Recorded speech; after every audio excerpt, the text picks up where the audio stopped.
70 लाख का एक पेड़ लाल चंदन का बिकता है, लेकिन फिर भी ये हमेशा सांपों से लिपटा हुआ क्यों रहता है? चंदन के पेड़ में ऐसा क्या होता है जो हर समय उस पर सांप ही लिपटे रहते हैं? आखिर पूरी दुनिया की स्मगलिंग में से लाल चंदन की स्मगलिंग ही सबसे ज्यादा क्यों होती है? आखिर क्यों पेड़ काटने वाले चंदन के पेड़ को नीचे से नहीं बल्कि ऊपर से काटना शुरू करते हैं? पुष्पा मूवी में भी दोस्तों लाल चंदन की तस्करी होती है। अब आखिर ये इतना खास क्यों है? सभी सवालों के जवाब जानने के लिए वीडियो के आखिर तक हमारे साथ जुड़े रहिए।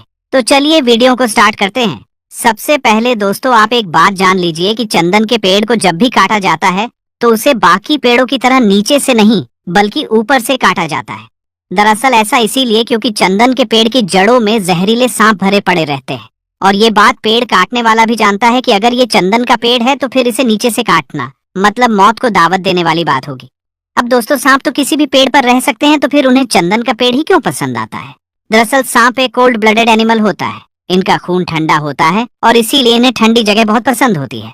अब आप जानते तो होंगे ही कि चंदन का पेड़ अस्तित्व में बहुत ठंडा होता है और इसीलिए ये सांपों के रहने की पसंदीदा जगह होती है और लोग इसीलिए तो कभी अपने घर के पास चंदन का पेड़ नहीं लगाते।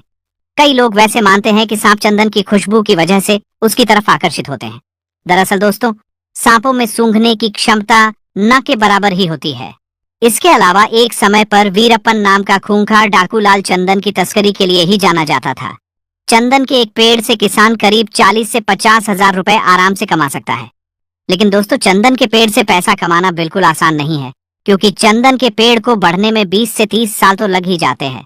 चंदन का पेड़ कितना कीमती है इसका अंदाजा आप कुछ ऐसे लगा सकते हैं कि सरकार ने इसकी खरीदी पर रोक लगा कर रखी है। सिर्फ सरकार ही चंदन के पेड़ को खरीद सकती है।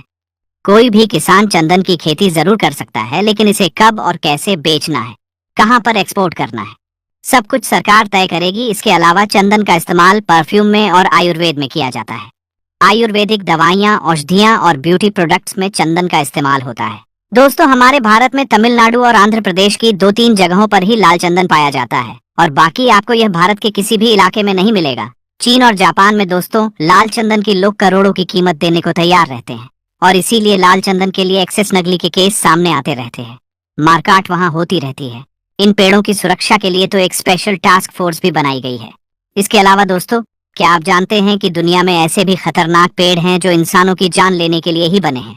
आप जैसे कि आप इस पेड़ को देखिए, इसे पाकिस्तान में पाया जाता है और वहां के लोग इसे द घोस्ट ट्री के नाम से जानते हैं। आप सोच रहे होंगे कि यह इन पेड़ों का ऐसा हाल कैसे हुआ है। दरअसल जब भी वहां बाढ़ आती है तो लाखों की संख्या में मकड़ियां इन पेड़ों पर जाकर रहने लगती है और अपना जाल बनाने लगती है।